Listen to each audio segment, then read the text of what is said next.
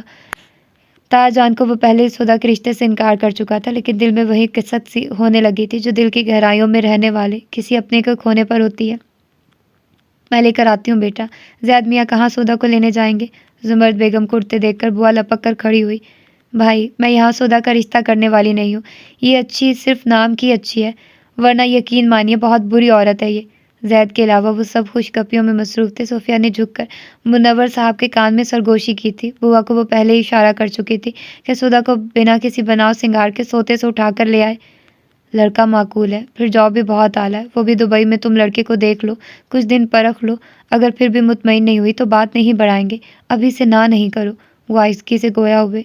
ٹھیک ہے بھائی جان، جیسے آپ کی مرضی، میں کیا کہہ سکتی ہوں، انہوں نے کہتے ہوئے نظروں ہی نظروں میں کچھ فاصلے پر بیٹھے ہوئے پیارے میاں کو تولنا شروع کیا۔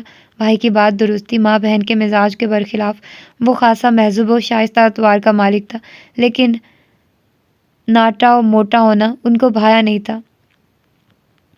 آئی ہوپ آپ سے ملاقات ہوتی رہے گی، ابھی مجھے ایک اہم کام سے جانا ہے۔ وہ بوا کے جاتے ہی اٹھ کھڑا ہوا اور منور صاحب کے بعد اس سے مخاطب ہوا۔ پیارے میاں بھی کھڑے ہو کر اس سے مصافحہ کرتے ہوئے بولے، وائی ناٹ سالے صاحب، میں آپ سے کانٹیکٹ رکھوں گا۔ وہ جھنجھناتے دماغ کے ساتھ وہاں سے نکلا۔ ماں بوا کے ساتھ آتی سودا کے چہرے پر لمحے بھر کو نگاہ ٹھہر سی گئی تھی۔ یلو ریڈ کلر کے سوتی سوٹ میں ملبوس اس کے شاداب چہرے پر ہیرے کی مانند دمکتی آنکھوں میں گہری نیند سے بیداری کا خمار مقابل کو سحر میں جکڑنے کے لیے کافی تھا۔ وہ نگاہیں چرا کر وہاں سے نکلتا چلا گیا۔ عاقفہ نے بے حد حیرانی سے بابر کی طرف دیکھا، گویا اس کی بتائی ہوئی کسی بات پر ذرا یقین نہ آیا ہو۔ رہ گئی نا شاکڈ، جب مجھے بھی نوفل نے بتایا تھا یہی ریاکشن میرا بھی ہوا تھا، مجھے بھی یقین نہیں آیا تھا۔ وہ حق تک بیٹھی عاقفہ کی طرف دیکھتا ہوا بولا، آئی ڈونٹ بلیو دس، انشرا ایسا کر ہی نہیں سکتی۔ اس کے الگ سے پھنسی پھنسی آواز نکلی۔ پھر نوفل جھوٹ کہہ رہا ہے، یہ مقصد نہیں ہے میرا، لیکن انشرا ایسا نہیں کر سکتی۔ کڑوا سچ یہی ہے، انشرا نے اپنی نانی کے ساتھ مل کر گیم کھیلا ہے، بہت خوبصورتی سے ہم سب کو بے وقوف بنایا ہے۔ اس دن جو بھی ہوا وہ سب پہلے سے طے تھا، بگ منی حاصل کرنے کا سکسیسفل پلان۔ بابر کے لہجے میں بھی محسوس کی جانے والی شکستگی تھی۔ انشرا کی وہ دل سے عزت کرتا تھا، بہت معتبر تھی وہ اس کی نگاہوں میں، اور اب وہ ایسی تھی جیسے کچے رنگ پانی میں بھیگ کر بے رنگ ہو جاتے ہیں، بدصورت اور بے کشش۔ ہو سکتا ہے یہ سارا گیم اس کی نانی نے تنہا کھیلا ہو، انشرا کا اس میں کوئی قصور نہ ہو، کیونکہ اس کی نانی عجیب سی عورت ہے۔ عاقفہ کی نگاہوں میں اس دن کی ساری باتیں کسی فلم کی مانند چل رہی تھی۔ انشرا کے وہ آنسو کسی طرح بھی دکھاوا نہیں تھے، اس کی کیفیت کسی طور بھی دھوکہ دینے والی نہ تھی۔ اس کا دل بابر کی بات ماننے کو تیار نہ تھا۔ اپنے دل کو سمجھا لو عاقفہ، یہ سب تمہاری دوست کے انوالو ہونے پر ہی ہوا ہے۔ ٹھیک ہے، پھر میں انشی سے خود معلوم کرتی ہوں۔ اس سے معلوم کرنے کی کیا ضرورت؟ نوفل نے وہاں آتے ہوئے ناگواری سے بھرپور لہجے میں کہا۔ معلوم مجھ سے ہی کرنا پڑے گا نوفل بھائی، وہ پیسے کی خاطر اتنا کس طرح گر سکتی ہے؟ اگر اس نے ایسا کیا تو پھر وہ میری دوست نہیں رہ سکتی۔ شدت جذبات سے اس نے رونا شروع کر دیا تھا۔ رو نہیں تو یار، تمہارا کوئی قصور نہیں، تم کیوں رو رہی ہو؟ بابر اس کو روتے دیکھ کر مضطرب سا ہو گیا تھا، اور اس کا یہ انداز دیکھ کر نوفل کے لبوں پر بے ساختہ مسکراہٹ ابھر کر غائب ہوئی تھی۔ بابر کی بات درست ہے، اس فراڈ لڑکی کی خاطر کیوں خود کو اذیت دے رہی ہو تم؟ ان لوگوں سے میں واقف ہوں، وہ ایسی ہی ہیں، ہاسپٹل میں ان کی اصلیت سمجھ آ گئی تھی۔ میں جب تک انشی سے حقیقت معلوم نہیں کروں گی مجھے سکون نہیں آئے گا۔ وہ کس طرح میری دوستی و اعتبار کا خون کر سکتی ہے؟ عاقفہ بیگ اور فائل سنبھالتی کھڑی ہوئی تھی۔ وہ تمہیں کبھی بھی سچ نہیں بتائے گی، پھر بھی معلوم کرنے میں کوئی حرج نہیں، میں یہاں سے اس کے پاس جاؤں گی، اس نے آج چھٹی کی ہے۔ میں نے کہا نا اس سے کچھ نہیں پوچھو گی، نوفل حتمی لہجے میں بولا۔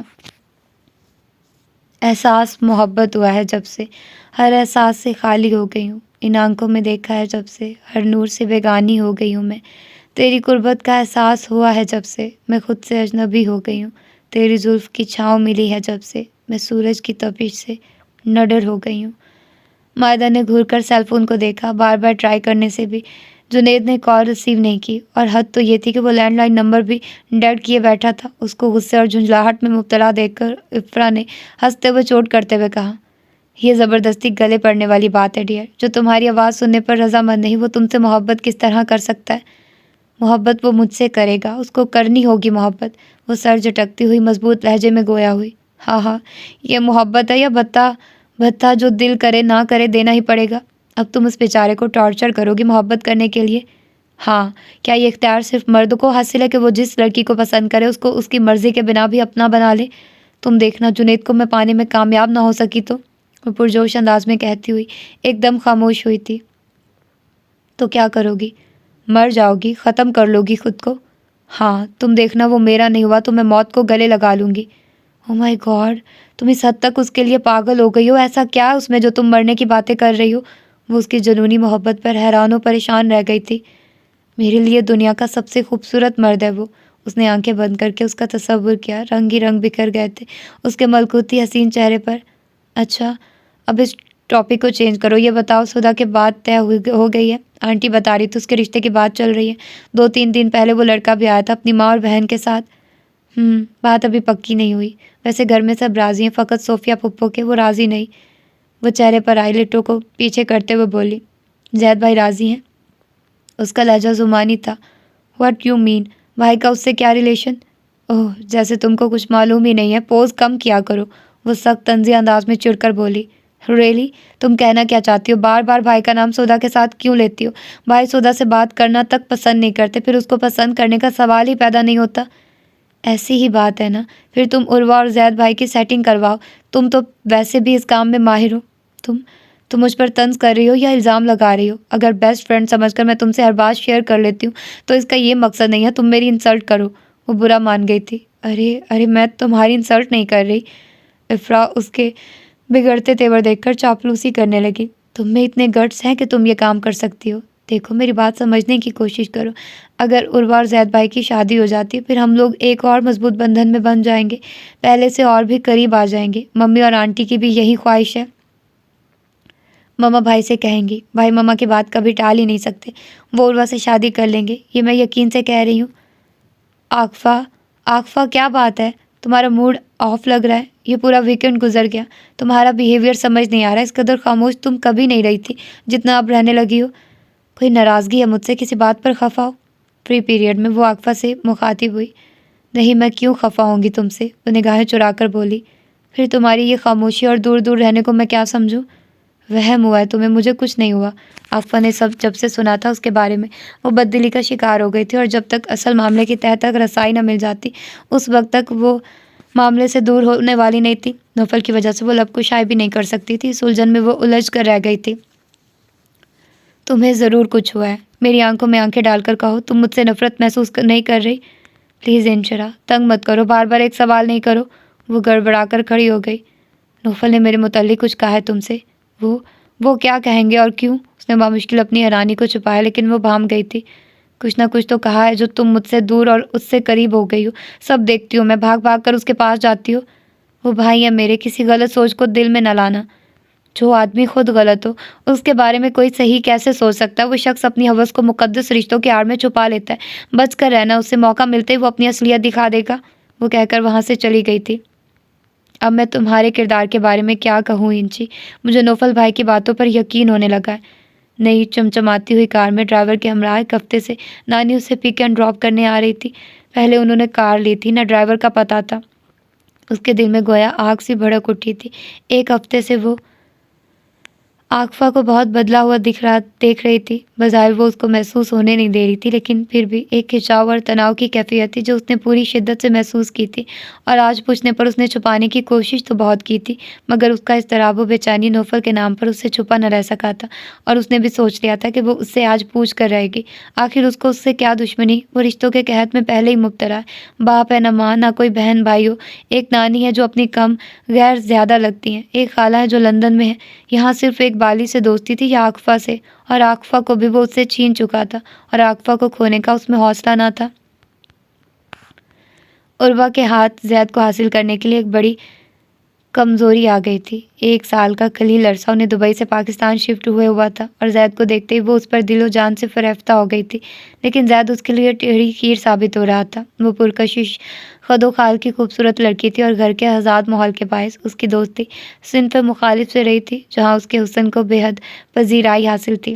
یہاں آ کر اس کا دل زید کی وجاہت کا شکار ہو گیا تھا۔ پھر کسی کی طرف نگاہ ہی نہ ٹکی تھی اور وہ تھا کہ پوری طرح سے اس کو اگنور کرتا رہا تھا۔ بہت کوشش کے باوجود بھی ذرا بھی اسے مائل نہ کر سکی تھی کہ بالآخر اس کو اس عرصے میں معلوم ہوا وہ ماں اور بہن سے حد سے زیادہ محبت کرتا ہے اور اس نے اس پر ہی ورک کرنا شروع کر دیا تھا۔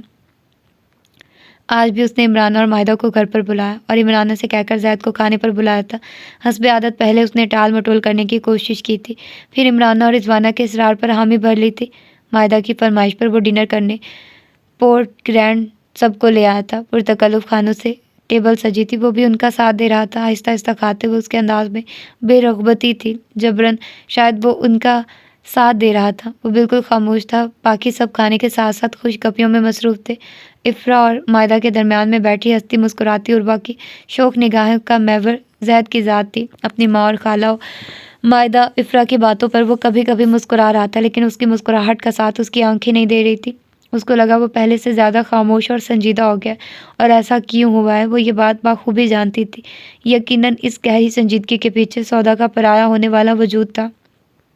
اپیا، میں تو سوچ رہی ہوں اب زید کے لیے بھی کوئی لڑکی دیکھوں، گھر کی تنہائی برداشت نہیں ہوتی۔ عمرانہ نے مسکراتے ہوئے زید کی طرف دیکھا، جس کا ہاتھ منہ میں چمچ لے جاتے ہوئے رک گیا تھا۔ ہاں ماشاءاللہ زید اسٹیبلشڈ ہو گئے ہیں، افورڈیبل ہیں، مدثر کی سپورٹ کی ضرورت نہیں، تم اپنی خواہش پوری کر سکتی ہو۔ زید بیٹا ٹھیک کہہ رہی ہو نا؟ ان کے لہجے میں شوخی تھی۔ ان سب کی نگاہیں زید پر ٹھہر گئی تھی۔ جی نہیں خالہ جان، اس کے لہجے میں ٹھہراؤ اور وقار تھا۔ کیا مطلب؟ آپ شادی نہیں کریں گے؟ میری ذمہ داری پہلے مائدہ ہے، میں پہلے اس سے سب کو دوش ہوں گا۔ مائدہ بھی پڑھ رہی ہے، نہ معلوم کتنا ٹائم لگے گا۔ پھر عمرانہ کی طبیعت دن بدن خراب رہنے لگی۔ حقیقی معنوں میں عمرانہ کو ایک مضبوط سہارے کی ضرورت ہے جو ہر وقت ساتھ رہے، اور ایسا سہارا بہو کی صورت میں ہی مل سکتا ہے بیٹا۔ وہ لجاجت سے گویا ہوئی، میرے ہوتے ہوئے مما کو کسی سہارے کی قطعی ضرورت نہیں۔ اور رہا شادی کا سوال، تو وہ میں کرنے کا دور دور تک ارادہ نہیں رکھتا۔ اس کے دو ٹوک انداز پر عربا کا چہرہ بجھ گیا تھا۔ تو یہ تھی اس کی آج کی ایپیسوڈ، اور ہوپ فلی کہ آپ لوگوں نے انجوائے کیا ہوگا۔ ملتے ہیں اس کی اگلی ایپیسوڈ میں، اپنا ڈھیر سارا خیال رکھیے گا۔ اللہ حافظ۔